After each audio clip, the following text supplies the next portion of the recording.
Hello and welcome to a Taylor's Tales podcast. This is Chris's Corner. I'm your host, Chris Taylor, and we are back this week with another guest, one of my closest friends of all time. He's been there since day one, and he's here today with me today. George Taylor, how the hell are you doing, bud?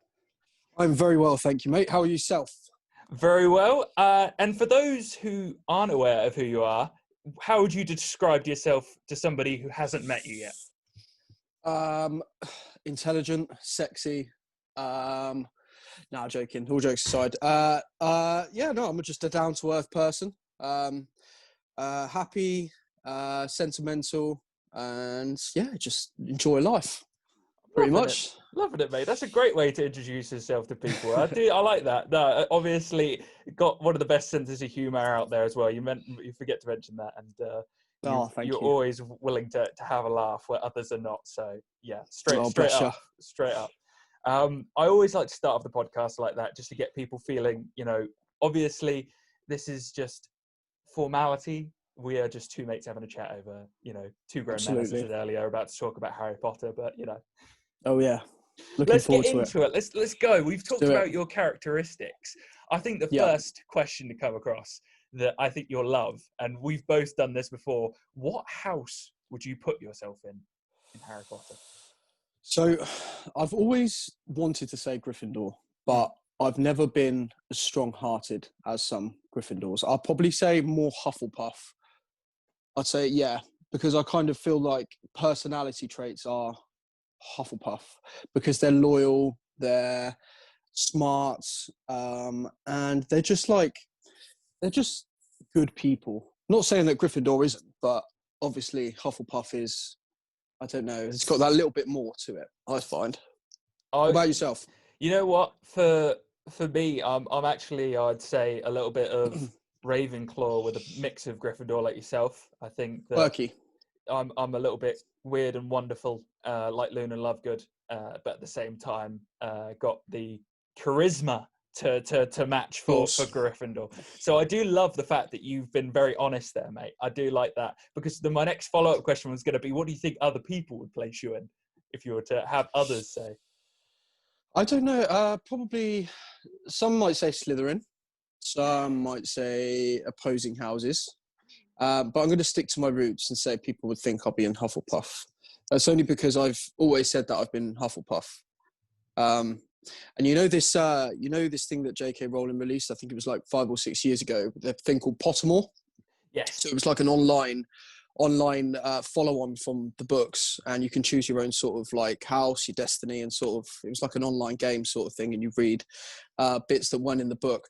I actually got chosen for Hufflepuff there as well, so. Okay. Yeah. So a little bit of solid. With it. Yeah. That's some Absolutely. solid facts to back up your theories right there, mate. I love that. That's great. Yeah. And I totally Thank agree you. with your thought process of saying, like, there's characteristics for every bit, because it's very hard to just, place yourself in one area and say, I'm solely this house. Yeah. Every good person wants to be, in Gryffindor. Every bad person wants to be in Slytherin. But I think Hufflepuff and Ravenclaw are the two houses that don't get enough love. Yeah.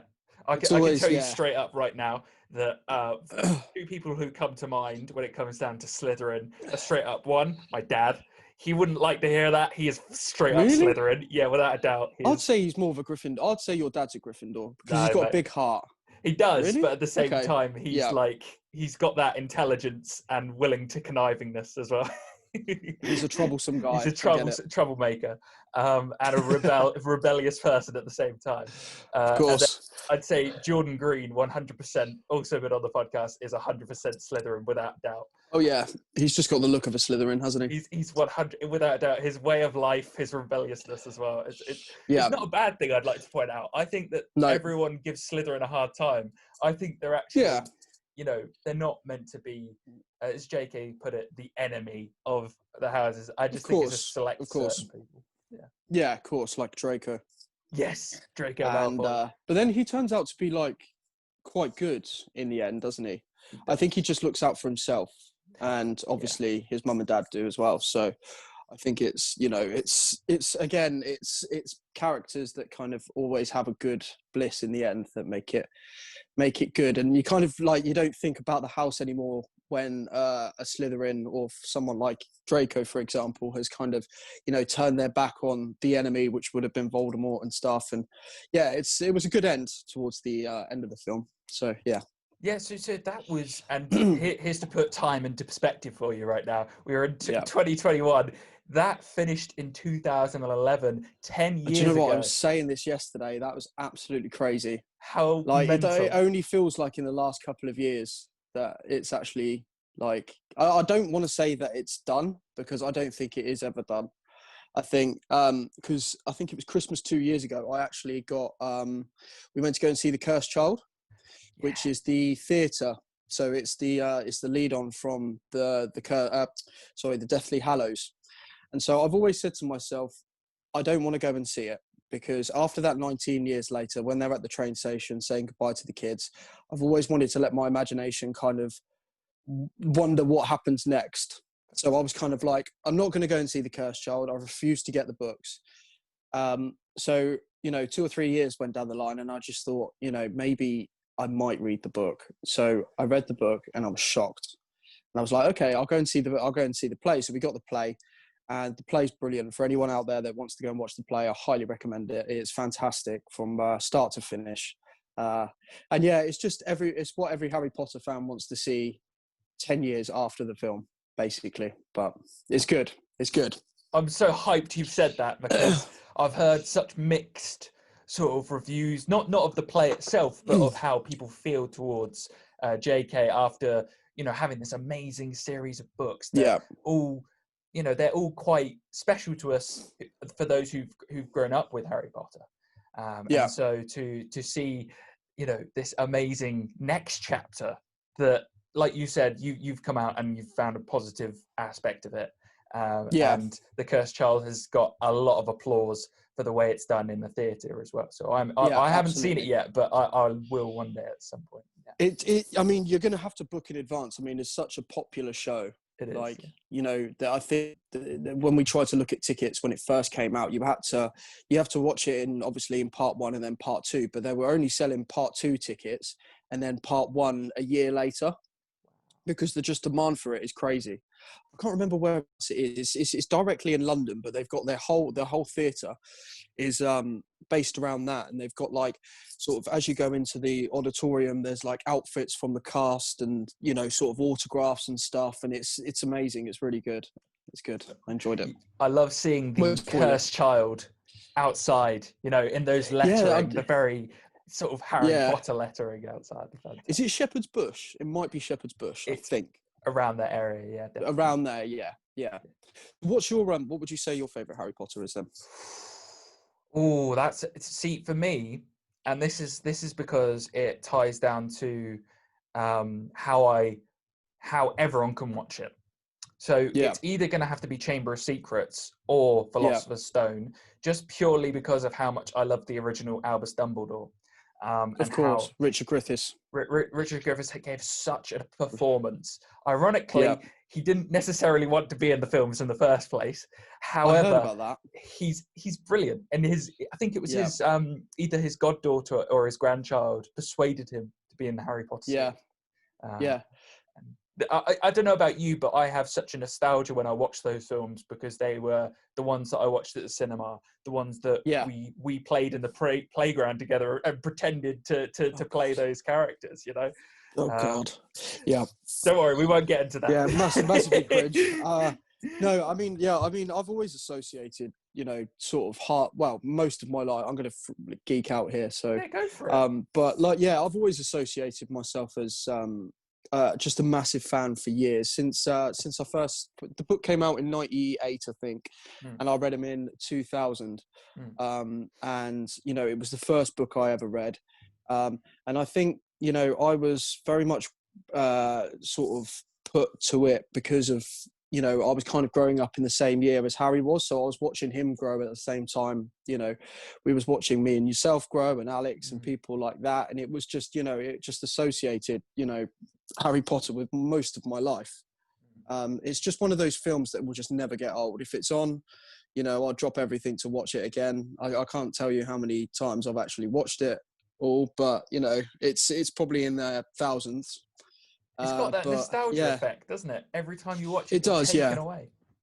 it does. It does. And there's obviously there's so many things that have missed out from the films that were in the books, and it's got to a point now where I've watched it so many times that I'm looking through the book at the same time with the film, and I'm like, right, that should be there, that should be there. I'm a little sadder, really, but it's one of those things, isn't it? Dude, 100%. I was going to ask as well, is there any detail that's in the book that you wish had been in the films? There's too many. There's too many. I think in the first one, there, apart from Norbert being the only dragon, there was meant to be a scene where you actually meet like all of the Weasleys and you see what they do. And so obviously Charlie's in Romania, and there was meant to be this massive sort of dragon scene. But obviously, I think the director Chris Columbus, and I think it's Chris Columbus, had to obviously shorten it down so that they could get enough screen time in for the likes of the trio, Harry, Ron, and Hermione, and see how they all met and stuff. So I think it would have been good. I'm still waiting for there to be like a director's extended cut like there was with the Lord of the Rings that they'll bring out in like 3 or 4 years time and just be like, there's 20 hours of unseen footage from the first film. I'd love nothing more than that. Brilliant. I totally understand that. It's like the Revenge of the Sith 4-hour edition that we're all craving for on the inside. I know. Just waiting for that moment Harry Potter sends out a tweet and it's like, yeah, this is it. It's great. Welcome to the end, guys. This is the end game. Welcome to. This is the actual end game. Yeah. Yeah. Which is why I don't want there to be a remake. If they make a remake of Harry Potter, I'll be fuming. Can't see anyone else playing Harry Potter. There is such a fan base behind it, but that by doing so, you would ruin the franchise. And I think they're aware of that. And I think that they've got such a gold mine at the moment that if they tried redoing it, it wouldn't get the same effect. You'd have to wait 20 years anyway. You'd have to wait until everyone's longer than up. that. Yeah. 100 years, 150 years. No, we'll be dead by then, so it doesn't matter. Yeah, it's fine. Not that long. But yeah, no. I went to what have I done? What have I done recently? I went up in the loft and I got down all my memorabilia that I've collected over the years. Yes. And I can now officially say I'm an owner of 15 wands. Now, wow. I know. I was going to ask about that. I literally counted the other day. Yeah, 15 wands. Which one? So this is I've got this written down over here. I'll make this in 2 parts. One, which is your favorite design for a wand? Ooh, I like Voldemort's. Yeah, I do get that. Voldemort's is just that bone structure, and then I like that. I was saying this the other day to my mum, who's also a massive fan, that the Harry's wand is just too basic. Yeah, it just doesn't. It's just too annoyingly basic. Yeah. Whereas you've got the likes of Voldemort's that have got like a cool bone sort of physique to it. But yeah, there's so many. I mean, I like Bellatrix's wand as well. Dumbledore's the Elder Wand. Yeah. I even like Molly Weasley's wand as well. Actually, it's quite basic, but it's just got that structure to it that makes it look really cool. It's like lightsabers. Yes, it's hard to pick, but there are a few out there that that's fine, I heard there's a rumor that if you were on set and you were in the film of Harry Potter, you had your own individual wand. That's pretty cool, right? That's sick. I'd be all over that. I'd be like, half my wand's going to be dark, the other half's going to be light, and you'd just be like having it'd be awesome. A field day, wouldn't you? It'd be awesome. But you weren't allowed to keep the wands, apparently. You had your own wand, but you weren't allowed to keep it. I did hear that, and I heard that Daniel Radcliffe broke so many wands that they had to stop producing them. Yeah. He was apparently he was also allergic to the glasses as well. Oh no! So yeah. So the glasses that he had on originally in the first film they were real, but then as the films went on, you can kind of see that the glass has kind of been taken out of them, and it's kind of the camera's kind of it's got like a look in it that makes it look like he's wearing the glasses, but actually it's not because he got an allergic reaction to the glasses. Wow! Did you know that? I didn't, to be fair, and that's fascinating to say the least. In the sense that. This poor 11-year-old or 12-year-old boy has to deal with having like a rings around his eyes. And I know, bless him. That's horrible. Yeah, it's crazy. But it's we back to wands. So you've talked about Bellatrixes and Albuses and all of these different Yeah. designs. How would you design yours? Like, what's your ideal one behind you? Unicorn hair. Yep. What else would I have? Bit of phoenix in there, Mm-hmm. and maybe some. I can't remember what it's called. It's like the one that Voldemort has, and it's got connection to Harry. It's not unicorn. No, it's phoenix feather. Phoenix feather. Yeah, no, I've said that already. But yeah, phoenix feather. I don't know. Yeah, I would love to create my own wand. Yeah. I wouldn't know off the top of my head how it would be designed yet, because it would take years for me to. It's I like a wouldn't want to rush blacksmith, it. isn't it? You've got this It is, design yeah. craft that you want to refine. Also, like a lightsaber as well. You would want to take your time doing it. 100%. But yeah, that would be pretty cool.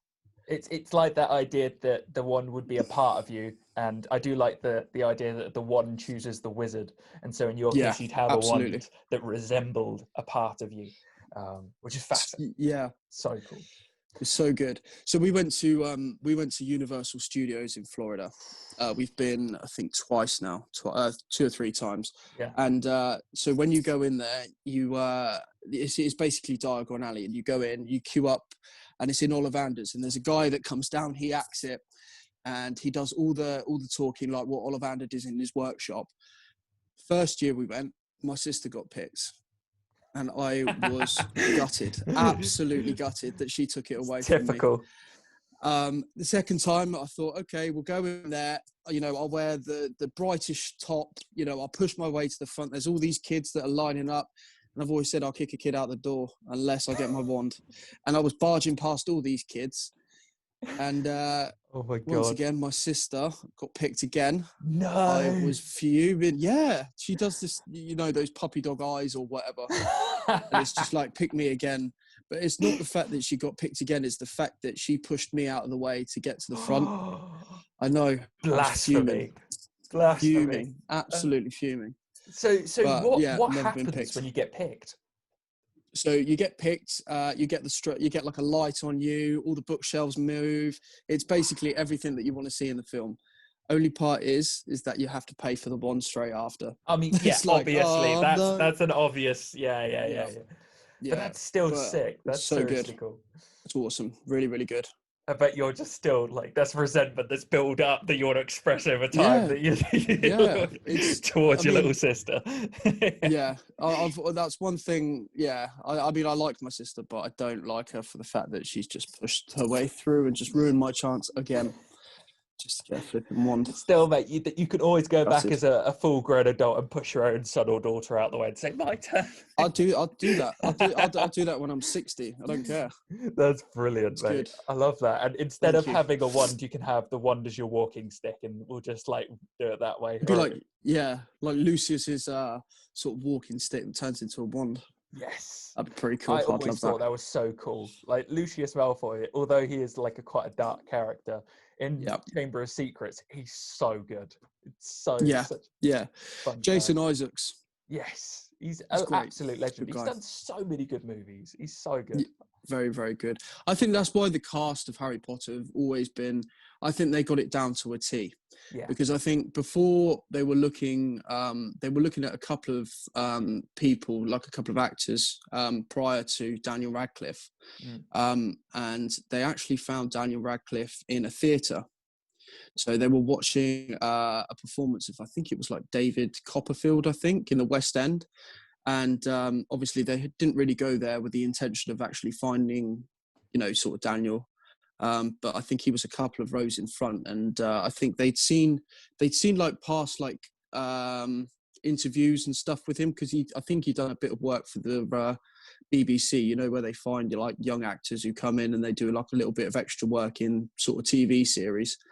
And they wanted Daniel Radcliffe to audition for the Harry Potter part, put on some glasses, and the rest is history. 10 years later. How mad is that? I know, it's crazy. How he's done so well for himself, hasn't he? He's amazing. Number one, like the guy clearly has a lot going on in his life, and is extremely intelligent. but like Mm. the fact that your entire childhood, that could mess you up on so many levels, couldn't it? Like you think Course, about yeah. having a camera put in your face. I mean, I find it hard now at 25, let alone at the age of 11. Like that's Yeah. mental. Yeah. And he's done so well, like you say, and the fact that he's come out and he's not insane is amazing. Yeah. Like we should all be like clapping a little bit for Emma Watson Of and course, Daniel absolutely. Radcliffe and Of Rupert. course. There's a Yeah. level of like, you know, we all Professionalism. wanted to be there, didn't we? We all wanted to be on Yeah, that oh yeah, set, absolutely. you know? Absolutely. I think even just to get out of school and Yeah. just go and audition for a Harry Potter part would have just been like fantastic. Because we had a friend that his sister was in Harry Potter. Right at the last Weren't scene he? of the Mm. fifth, I want to say I fifth think one. it was the fifth one. Yeah. Yeah. And Yeah. you know what? What a I dream. think what a dream, exactly. What a And dream. I don't think I'm the only one who sent a letter to Harry Potter saying, "Can I be on the set?" I think I was. Oh my god, you one of the actually did many. as well. I completely forgot about that. Didn't he Yeah, write back to you? he did. Yeah, which was very kind of him, and obviously insane. As I think I was like 7 or 8 at the time, something along those lines. Please tell me you still have the letter. My mum's got it. Yeah, somewhere. Oh, that'd be great. I want to It's see got a it. picture of Daniel on the front signed. It's well funny. It's I just can't so believe you weird sent looking that. back Yeah, I at that. forgot about that. Yeah. No, But that was good. Yeah. 2004. What made you write to him? Was it just like, did you watch Harry Potter and think, oh, I want to write to him? I've always been the sort of person who, how do I put this? I don't want to say center of attention, but there's a part of me that obviously craves something to be on the big screen at some point, Yeah, clearly. of course. Absolutely. And that's always been the way with me since day one. Even if I was quite a quiet kid to begin with, those who know me know I'm, as you know, I've got a big mouth, so it does sort of, it does reflect It is good. from an early age. And that letter was purely also because I wanted to say to him, wow, you're amazing. This is just, we were playing Harry Potter at a young age, not just because of like, we did the same with loads of other movies, but there was a level of such depth with the world that they created. Like you say, they create the wands, they had this amazing music, they had like, when you watched the first Harry Potter and you saw that Halloween scene with all of those sweets and all of that food on the table, you were like, wow, Yeah, I'd love to live in Hogwarts. Yeah, exactly. It would be my ultimate dream to be even in just like a corridor, or something, or like the tower rooms and stuff like that. It's just an unbelievable magical world, and it's how J.K. Rowling done it from just being on a train. Yes. And just, having just a little bit of time on our hands just to create, one of the fastest selling books and just such a popular fan base. Have you seen where she it's wrote unbelievable. Yeah, so I heard about it because apparently it's not quite true where I think because it's up in Scotland or something. So it's 2 parts. So she wrote it partly in Scotland and then partly in Portugal. Oh, okay. I didn't know that. Yeah, well, I didn't hear about this Portugal one. Yeah, the Portugal one's fascinating because Albus Dumbledore's office is based off a bookstore in Lisbon. Oh, really? Yeah. I did not know that. You got to look it up, bro. You got to look it up. It's so cool. Okay. This bookstore is packed normally. So 24/7 year round because it looks exactly like Dumbledore's office. And so she based it around that. It is, wow. Man, if you fantastic. Yeah, man, you got Looks like I've got a little bit of homework to do. Oh, bro, you'll have such a fun time, and then obviously Edinburgh, which is just basically Hogwarts in real life. Let's be honest. It pretty much, yeah. I mean, the castle I think was actually sort of inspired by Edinburgh Castle. Yeah. Because I know that she used to. I don't think she lived up there. I think she used to, sort of go there as like a retreat. And because I think she went through a really bad divorce, J.K. Rowling, and Scotland was her sort of like scapegoat, really. And I mean, for those who haven't been to Scotland before, I mean, the mountains, it's just that it's that trait, isn't it? It's perfect up there. It's really nice, apart from the weather though. But I mean, if you go in September, it's I mean, I recommend Fort William and the Isle of Skye to basically everyone when it comes down to visiting somewhere beautiful. And I don't know if you've ever watched Highlander at all, but it does give you a very similar vibe to Harry Potter in the sense of like the scenery that you see, because it's filmed purely in Scotland. And then there's... I think I've heard of it. I think my mum watches it. Yeah, but it's really good. Did you know so basically, you've heard about the is it Bloom who was it? Was it Penguin that turned down Harry Potter, the Philosopher's Stone? Yeah, it was, wasn't it? It's mental, isn't it? Yeah. So Penguin books are really big sort of children, illustrator, writers and people like that. And they actually read the first draft of Harry Potter and thought it was shit, basically.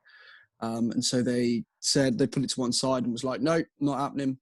And then Bloomsbury came and picked it up. Yeah. And there's you've said that now, and that's clicked in my mind, because the Bloomsbury icon and writing has just picked up in my mind there. That's crazy. Yeah. Penguin must have been kicking themselves when they found out they were making a film and stuff. To this day. absolutely. But yeah, I mean, the first draft went through so many writers and so many illustrators, and they all said, it's too children-y, it's too basic, and obviously, Bloomsbury were the ones that picked it up and officially signed the deal and stuff. So yeah, 7 books. Can you imagine the person who signed JK? I'd be fuming. Mate. The person who signed it. The person who signed it. Yeah, absolutely. Mate, beers all around, going to every pub in the world, basically saying, do you know who I signed? Yeah, exactly. It's such a big fan base. There's not only in the UK, you've got the theme park in America, you've got, stuff in France. Like Star Wars, it's a very global fan base, and I think it's well deserved. It's the best fan base. It's so cool, because you look at I don't know if you've seen in Japan, but Japan has a huge fan base for Harry Potter. And it's completely different to anything I've seen before. We're talking levels of like people gathering together. I don't think they've got a Harry Potter world out there, but what they do have is like Harry Potter stores. And I am fascinated to go there and visit some of them, even if I want to go to Japan anyway, but like, that's so cool seeing like these just level of intricacies where you've got like the Bertie Bott's every flavored beans, like as like a dispenser and stuff like that. It's just so cool. I'm just fascinated. It is good. I mean, I can remember when I first went to the Harry Potter Warner Brothers tour. Yeah. Literally went into the gift shop and bought, sort of 5 or 6 things. Bertie Bott's beans, the chocolate frogs, literally everything. I went in there and just was like, just take my money. Brilliant. It's good. What was your favourite thing to buy? What was the winner? Say it was probably an everlasting gobstopper. Wow. Yeah. Was it that good? Really? I don't expect a lot. I've not tried it. It's one of those. It's in like a little plastic sort of case that you'd find in the Weasley shops. Got it upstairs in the loft. I wish I brought it down now, but it's about that big. And apparently it tastes really good, but I don't want to take it out of the box yet. That's a collector's item one day. 2 years That's now. Sick. It is, It is pretty cool. It's pretty awesome. Cool. And it will forever be an everlasting gobstopper because you've kept pretty much, yeah. Pretty much, yeah. That's sick. It is good. It is good. We've also got the my sister's got the time turner as well. Yes. And that's pretty cool. Yeah. That's seriously, I always found the time turner a bit of a sort of juxtaposition in itself, in the sense that why didn't they use them in the other books? Like, we could have saved so many people, but at the same time. I know. Yeah, you kind of think of that. It's like, why didn't you do that in the first place? But then again, it would just ruin the storyline. It would. I know. Just make it a lot more shorter.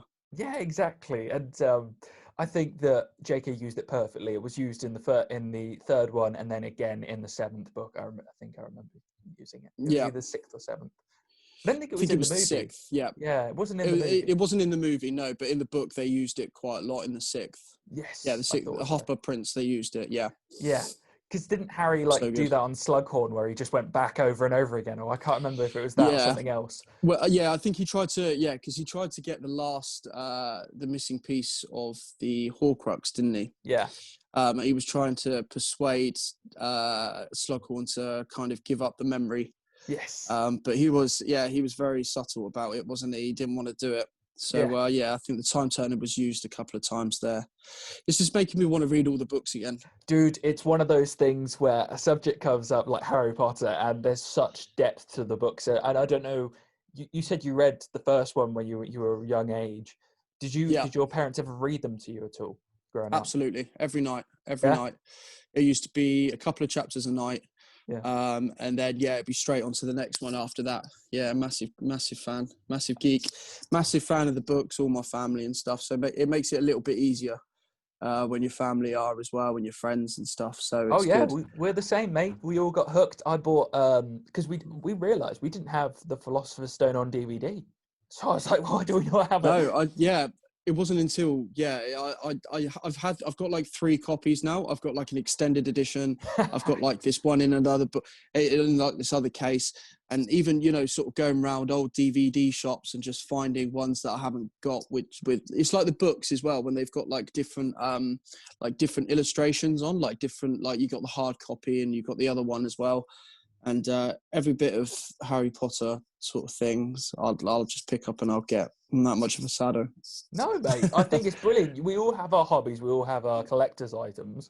I think that for me personally, I loved the original soft paperback books where they had, like, for instance, in Order of the Phoenix, you had the Phoenix on the front with the yellow and red sort of design. I got that as well. Yeah, because you had the paperbacks, didn't you? I did, yeah. Did you have the paperbacks or the hard copies? So my dad always told me never to get hard copies growing up, and I realise now that I'm a little bit older, I shouldn't have listened to him for a lot of things. But it's like that was one of the things. It's just like paperbacks were better. Yeah. I have no idea why. It's just one of those things. But I was going to ask you this: is that do you get together as a family sometimes and just watch the films together, or is that just something you and your sister do? Yeah. No, we watch it at every sort of opportunity that we can get. I mean, there are wherever order it's in. If there's one, because I know that ITV, I think it was this year or last year, used to do a film every Saturday. They did, yeah. So you'd be there, and you'll still get the thrills of watching it like you would do the first time around. And it's just so magical. It's it's your chance to kind of escape from the stuff that's going on right now and kind of sort of wanting to be in Hogwarts or whatever. It's one of those films that just captures you, doesn't it? So it's like Lord of the Rings as well. Yeah. You just want to be in Middle Earth. But yeah, like we've got all the DVDs, so they're there for us when we need them. Yeah. It's the best hangover film as well. So, dude, yeah. I wish I could say that I haven't had a hangover in, I want to say, a year and a half, something along those lines, something crazy, just because of the lack of action going on in the world at the moment. Yeah, of course. But I think Harry Potter, like you say, is the best cure for any sort of depressive mentality that you're going through. And I think that there's something special. We watched it on the 23rd of December all together, the Philosopher's Stone. And the Christmas scene alone gives you that just feel of joy. And I was going to ask you as well, do you have like a favourite scene or a favourite part of the films that really get to you in the early days? I mean, the ending of the Deathly Hallows, the part 2, when they're all just like, he snaps the Elder Wand, just throws it over the bridge, and like the camera just pans out, and it's just the last 3 of them that you'll see, and it's just like, that's quite emotional. But there's always one bit, I think it's in the Order of the Phoenix, when Cornelius Fudge has accepted that that Voldemort's returned, and it's the scene when Harry, Ron, and Hermione are all sort of walking up to the train station to go home. Yes. And Harry turns around and says, "Well, we've got one thing that Voldemort will never have, and that's love." Yes. And yeah, it just cuts to the train, and it's the music in the background and stuff, and it's just like, yeah, it tears you, yeah, it plays on your heartstrings a little bit. It does. I think Um, that's one thing that JK and the filmmakers have absolutely, got down. It's a family-friendly film franchise that yeah. will be there, always for people to turn to. And it does, I love the fact that Harry, where he doesn't have his parents, he goes to his friends. His friends become his family, Yeah. and that's Yeah. such a lovely thing to see. Absolutely. And as the And it's films great. progress, it's Yeah. exactly that, isn't it? Yeah. You can also see the transition in how dark it becomes. Yes. As it goes on. I saw this thing a couple of days ago where it's the titles when the first titles come up. Obviously, the Philosopher's Stone is a little bit more golden, and then as the film progresses, the transition into 2, 3, 4, and 5, it starts to get a lot more darker. So it shows that the dark times are coming. How terrified were you of number 4? Let's get down to the dirt. How terrifying was the first scene of number 4? Absolutely scared. I had nightmares over it. It Yeah. was. I think it's a lot different from the imagination. It's like with the characters as well. Like when you're first reading the books and stuff, you kind of got an idea of how you want them to look if a film was ever made. And obviously, again with the casting, I think it was absolutely fantastic. And like you said, with the opening couple of scenes at the Goblet of Fire, just goes to show the transition from what it was, when the film first started, when it was all happy and they were getting their stuff to Hogwarts, to the sort of first death that made everything dark, and obviously Cedric's death as well with the graveyard. It's scary times. It is, and I think that the whole of number 4 onwards, like you say, the dark tones happen, and there's a lot more death going on, and that becomes a theme throughout the movies. And I just remember being like 14 years old, something along those lines, and seeing that and just thinking to myself, geez, this is getting getting darker now. Yeah, exactly. Yeah. What was your who was your worst death? What was the death that you it was hard for you to overcome? 100% has to be between, I would say, either seeing the couple of Professor Lupin and his wife. I forgot it. It's not fat. Who? Sorry. Professor Lupin, and then Nymphadora. Nymphadora. Thank you, Tonks. Yeah, Tonks. That got me right here, because in the book, their son plays a big part in his future.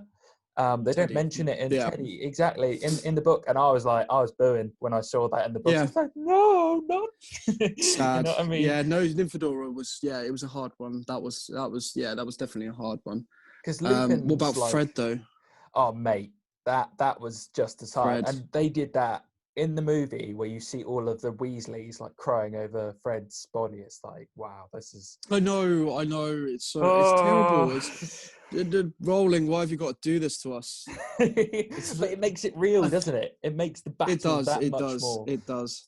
And it just goes to show that all things must come to an end as well. I mean, I'm very surprised, because you know how like films nowadays, where there's like a group of people, that they don't kill one of the main, sort of protagonists of the film.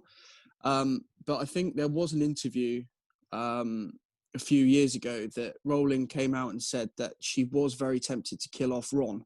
Yeah. But she wanted to see the trio, she didn't want to upset the viewers too much. Because it had already started getting its fan base from, sort of the second and third film. And to see them go through and just kill off one of the trio would have just been, it just would have been so difficult. Oh, but they did say that she wanted to kill off Ron. That's pretty savage. Yeah, I know. Rupert Grint in the corner, like, that's a paycheck I could have lost there. That was close. Exactly. But there was, I think, Rupert Grint said that he wasn't, like, after the third one, I think compared to like what Daniel Radcliffe and Emma Watson have done, do you find that Rupert Grint's kind of gone off, the market a little bit? He hasn't really like done anything. So it was actually kind of strange that you said that, because when he was filming Harry Potter, he was doing like Thunderpants. He was doing like this airplane movie as well, and he had like quite a few movies going on while he was doing the franchise.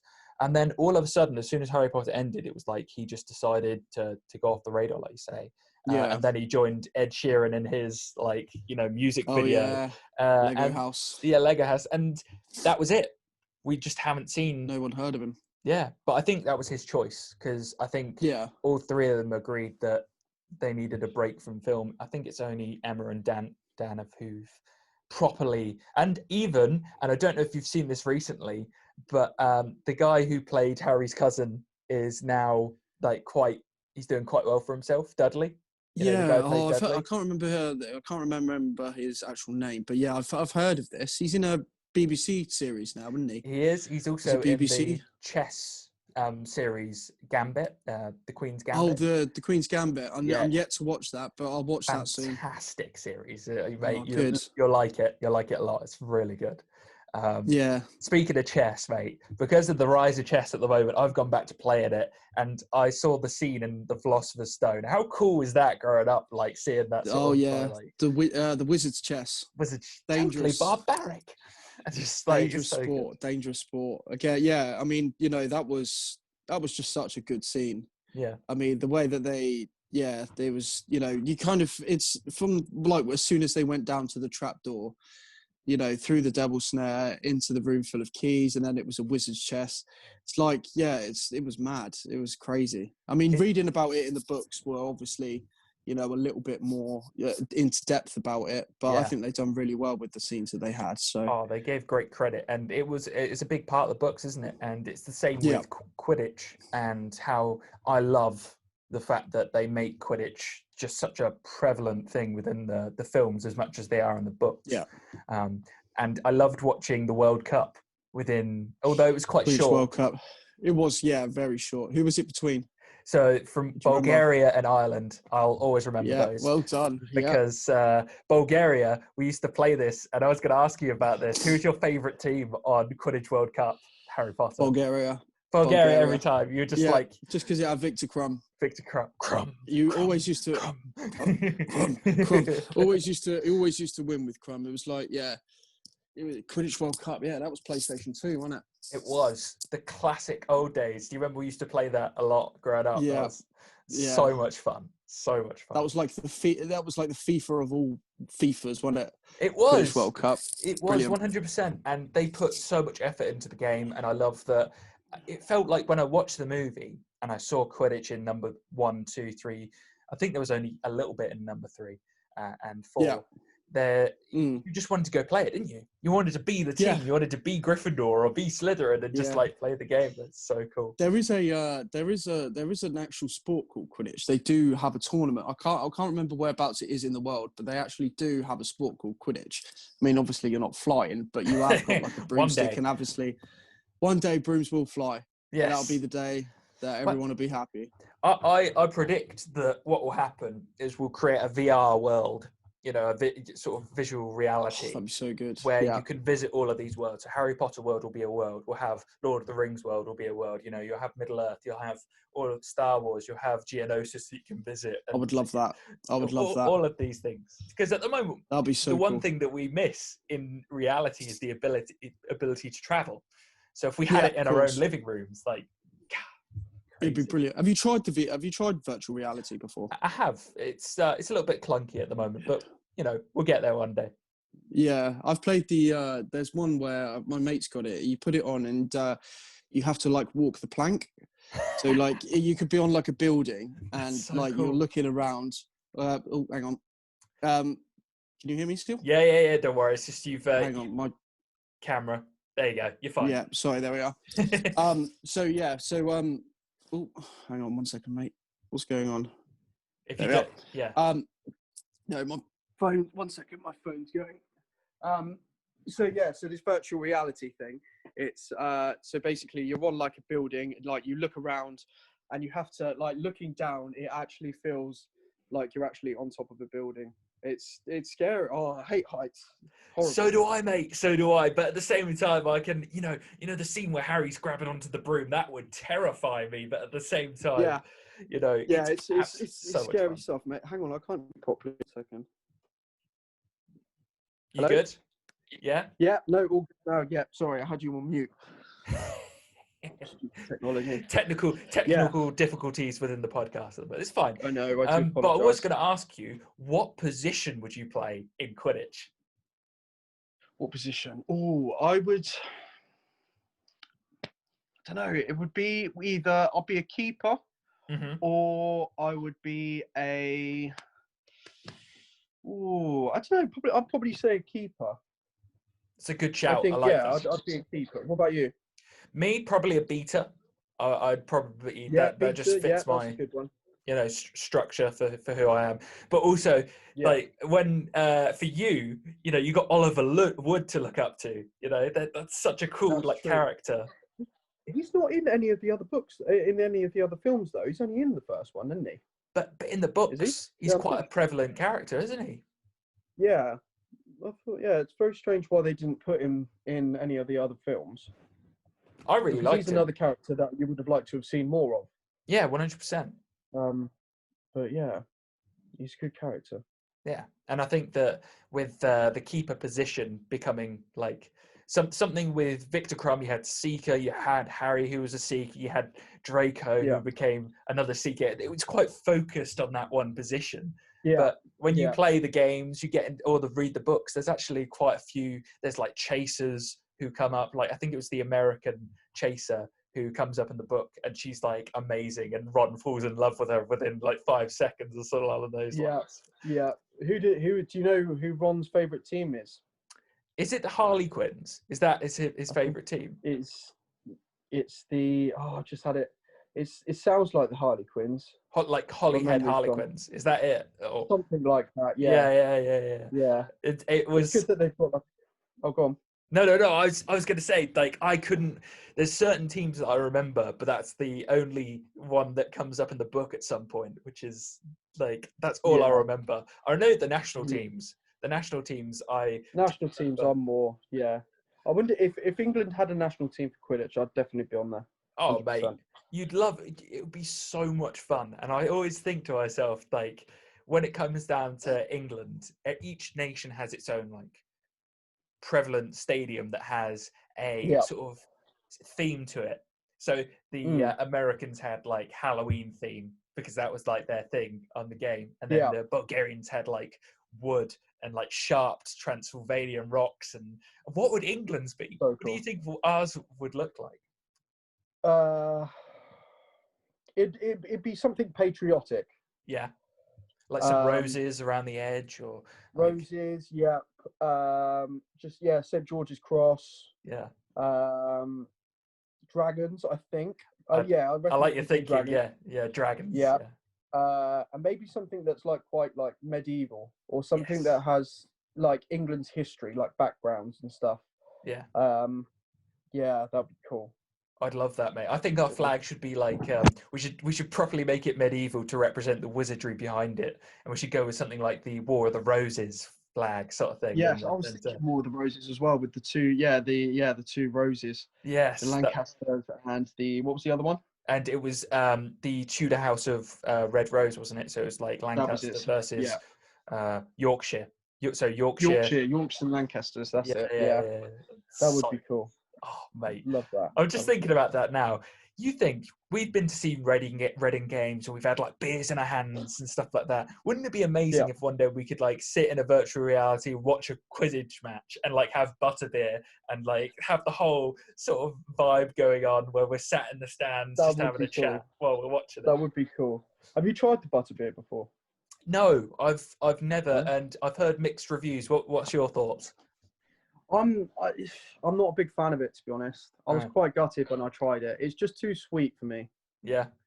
I mean, I think my taste buds would have changed since the last time I had one, but for me, it was just like one of those really soury, sort of sugary drinks, and it just wasn't me, to be honest. I was quite gutted. You can get ones that can be like alcoholic ones, so maybe that could be a bit better. But we'll see.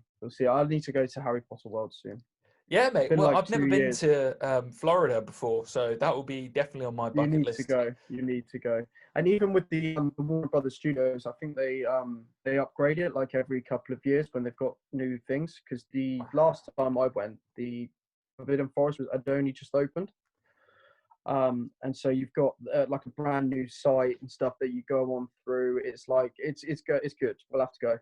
100%, mate. And that will be on the things to do after coronavirus has sort of 100%, lost its touch on the world, and hopefully open up and we can go do some of these things. And yeah, of course. Tell you what, it's made me want to go order a bunch of like Harry Potter food to the house, sort of thing, and just get it sent here. Yes. Yeah. All the chocolate frogs, pretty much everything. Just have a massive feast. Damn, why didn't I think of this before? Oh, mate. It'd be good. But so I was going to ask as well. So you've talked about, the books, the Quidditch, a way around Harry Potter's, like the worlds, the books. What for you summarizes like your favorite characters? What about your favorite characters does make Harry Potter for you? Favorite characters. What, as in like personalities, or yeah? just, Why is it general? that they resemble, really resonate with you? I don't know. It's like I said before. It's just sort of watching them grow up and having to go through sort of different challenges, and they're always overcoming their fears. I think obviously them all three being Gryffindor, you can kind of see that they are all loyal at some point. They do, friends are there to help and stuff. Sometimes you do see them argue, but it very much remains very your friends will always have your back, sort of thing. And I think if that's one thing that sort of any film or book has taught me, is that friends are really, really important. And obviously you're going to have challenges that will you're not going to be able to face on your own. And I think obviously with the trio, I think they very much rely on each other. You can't just not have, because there was that scene in the Deathly Hallows Part 1 when Ron he leaves, and they're very much they do bits, but they're not the same. So obviously it just goes to show that friendship is equally as important as everything else. So but yeah, characters. Mate, that's a fantastic way to end the podcast. I love that. I think that what you've just surmised is the best parts of Harry Potter, and this is what all of this podcast is all about: is enveloping that and saying that forgiveness is the main thing. I think that it's very easy to hold a grudge, but it's not so easy to forgive people for their things, and that's Absolutely. what true friends do. Exactly. And so, ending here. This is the Taylor's Tales podcast. This has been Chris's Corner. I'm your host, Chris Taylor. And this has been George Taylor talking about Harry Potter. Thank you so much, George. Thank you. Okay, See you later. guys. See ya. Thank you. Bye-bye.